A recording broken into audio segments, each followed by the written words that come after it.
दोस्तों, मेरा नाम दीप है। मैं दिखने में बहुत ही सुंदर हूँ। मेरे बड़े बड़े 36 के उभार मेरी सुंदरता को और बढ़ाते हैं। मैंने अभी अभी जवानी की दहलीज पर कदम रखा ही था। मैं जब कॉलेज जाती तो लोग मुझे ऐसी निगाहों से देखते थे कि अगर मैं उन्हें मिल जाऊं तो खा ही जाए। मैं कॉलेज हमेशा पब्लिक बस से ही जाती थी। तो आपको तो पता ही है कि बसों में लोग कहाँ कहाँ कैसे कैसे टच करते हैं। क्योंकि मेरे अंदर भी बदलाव हो रहे थे तो मुझे अच्छा भी लगता था।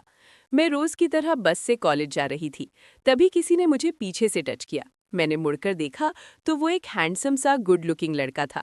वो बोला, सॉरी सॉरी, वो मुझे किसी ने धक्का दिया था, गलती से मेरा हाथ टच हो गया। मैंने मुस्कुराते हुए कहा, कोई बात नहीं। तभी मेरा कॉलेज भी आ गया था। मैं बस से उतर गई। मैंने देखा कि वो लड़का भी वहीं उतर गया था। मैं अपने कॉलेज की ओर जाने लगी, वो लड़का मेरे पीछे ही आ रहा था। मैं कॉलेज में अंदर आ गई तो वो लड़का भी अंदर ही आ गया। तभी मैंने उससे पूछा, तुम मेरा पीछा क्यों कर रहे हो? वो बोला, अरे नहीं, आप गलत समझ रही हो, मैं आपका पीछा नहीं कर रहा हूँ। मैं भी इसी कॉलेज में पढ़ता हूँ। वो मैं आज ही आया हूँ, न्यू एडमिशन हूँ। वैसे मेरा नाम अमित है, आपका क्या नाम है? मैंने उसे अपना नाम बताया। तभी मुझे मेरी सहेलियों ने आवाज लगाई, दीप क्या कर रही हो, चलो क्लास का टाइम हो गया है। और मैं जाने लगी। मैंने देखा कि वो लड़का मुझे ही देखे जा रहा था। मेरी सहेलियां बोली, बहुत हैंडसम लड़का था, क्या बोल रहा था? अरे कुछ नहीं, नया आया है कॉलेज में आज ही। मैं क्लास में जाकर बैठी ही थी, तभी अमित भी अंदर आ गया और मेरी बगल वाली बेंच पर बैठ गया और फिर से मुझे ही देखने लगा। ऐसे ही कुछ दिन बीत गए। वैलेंटाइन डे आया। सभी एक दूसरे को प्रपोज कर रहे थे। तभी अमित मेरे पास आया। उसके हाथ में गुलाब का फूल था और बोला, दीप, मैं तुमसे बहुत प्यार करता हूँ। मुझे तुमसे उसी दिन प्यार हो गया था। तब हम पहली बार उस बस में मिले थे। I love you. मुझे पता तो था कि अमित मुझे लाइक करता है, लेकिन उसने बहुत टाइम लगाया बोलने में, क्योंकि मुझे भी अमित बहुत अच्छा लगता था। मैंने भी उसे हाँ बोल दिया और तभी से हमारा प्यार शुरू हुआ। हम साथ घूमते बातें करते। एक दिन हम मूवी देखने गए। मूवी में रोमांटिक सीन आया और अमित मेरी ओर देखने लगा। मैंने भी उसकी ओर देखा। उसकी आंखें में साफ दिख रहा था कि वो क्या चाहता है। मैं फिर से मूवी देखने लगी। तभी उसने अपना मेरे कंधे पर रख लिया। मैंने कुछ नहीं कहा। फिर वो सहलाने लगा। मुझे भी अच्छा लग रहा था। उसका हाथ धीरे धीरे मेरे वक्ष पर आ गया था और अब वो मेरे वक्ष को दबाने लगा। कभी धीरे कभी जोर से दबाता। मैं मानो हवा में उड़ रही थी। फिर वो और नीचे जाने लगा। उसका हाथ वहां पहुंच गया था जहां उसे नहीं जाना चाहिए था। मैं उसे रोक रही थी लेकिन वो नहीं रुका और तभी मेरे जज्बात बह गए। अमित भी रुक गया था। मूवी खत्म हुई, हम बाहर आए। उसने बोला, क्या करें अब? मैं बोली, कुछ नहीं, घर चलते हैं। अभी तो सिर्फ 6 ही बजे हैं। हम अपने घर पे 8 बजे तक की बोल के आए हैं ना? मैं बोली, हाँ, लेकिन अब कहाँ जाए? अमित ने कहा, चलो आज तुम्हें बहुत ही स्पेशल जगह पे लेके जाते हैं।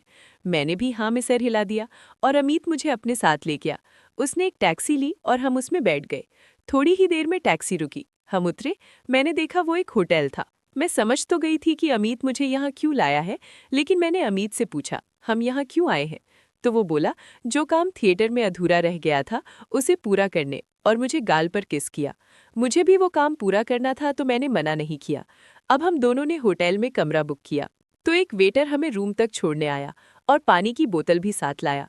उसने कहा, सर कुछ चाहिए तो एक रिंग कर देना, मैं सुविधा उपलब्ध करवा दूंगा।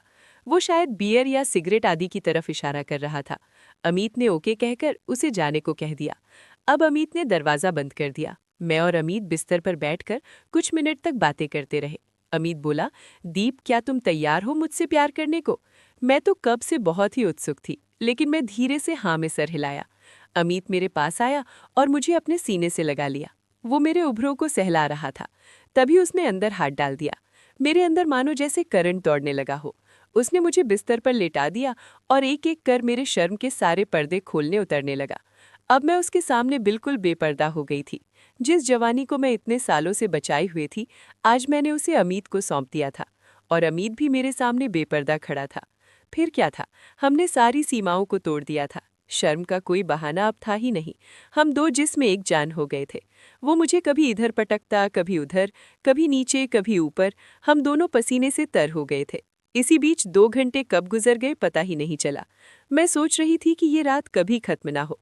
फिर हम उठे, अपने कपड़े ठीक किए और घर जाने लगे। अमित बोला, दीप, अब से हम यहीं हर संडे को आया करेंगे। मैंने उसे गले से लगाया और कहा, हाँ अमित, सच में यहीं आया करेंगे। दोस्तों, आपको हमारी प्यार भरी कहानी अच्छी लगी तो लाइक, शेयर, सब्सक्राइब करें।